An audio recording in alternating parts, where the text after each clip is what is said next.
Salut Internet! L'expression d'aujourd'hui sera « sans coup fait rire ». Cette locution alambiquée veut dire « sans difficulté ». De nos jours, dans les expressions, on perd le vieux français au profit de l'anglais par exemple, avec easy peasy, ou encore des acronymes avec, pour n'en citer qu'un, OKLM. Mais qui connaît encore le mot « fait rire » ? Et surtout, qui sait d'où il vient ? Pour ceux qui le connaissent déjà, demandez-vous si vous avez déjà utilisé ce mot ailleurs que dans cette expression. À moins que votre verbe ne soit prééminent sur celui de la plèbe, ce qui conduit généralement à l'incompréhension d'une pléthore d'interlocuteurs, je doute que vous n'ayez réussi à le caser à l'aise.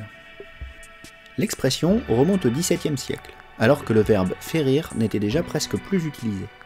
Ceci dit, il avait fait son temps puisqu'il est né 700 ans plus tôt, au Xe siècle. Il est le dérivé du mot latin « ferire », qui signifie « frapper ». Aujourd'hui, on n'utilise donc plus « faire rire » puisqu'on a un autre mot qui l'a remplacé. À dire vrai, il existe une dernière trace de ce mot, l'adjectif « féru ». Pour ceux qui ne le savent pas, être féru de quelque chose veut dire en être passionné. On peut par exemple être féru d'astronomie, de coquillages ou, si l'on est vraiment bizarre, de mathématiques. C'est vrai qu'être frappé par quelque chose n'est pas très engageant pour l'aimer. Essayez de frapper quelqu'un avec une encyclopédie, vous verrez.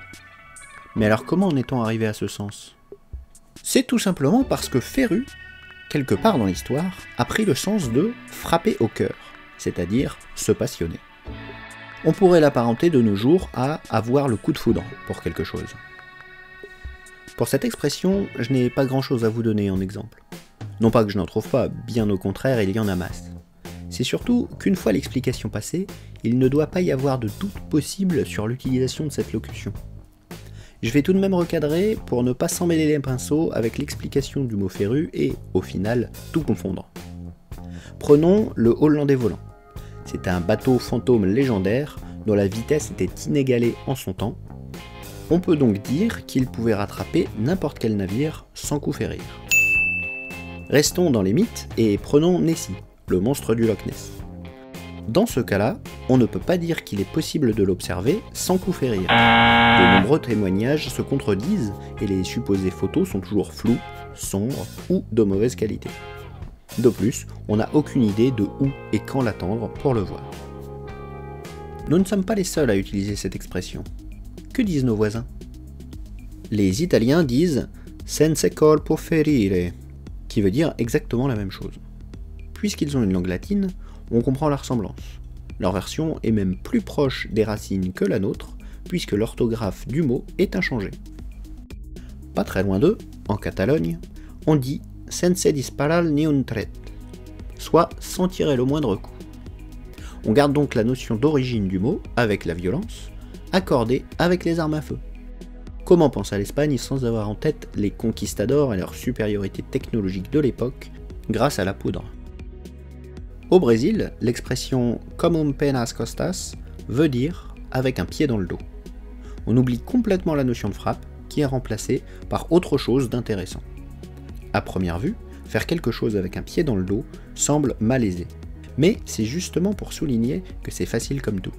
Un vrai jeu d'enfant.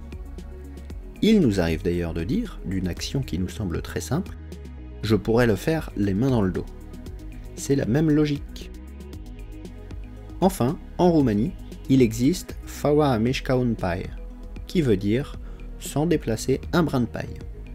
Là encore, on occulte la notion de violence pour être un peu plus clair sur la facilité déconcertante de la chose.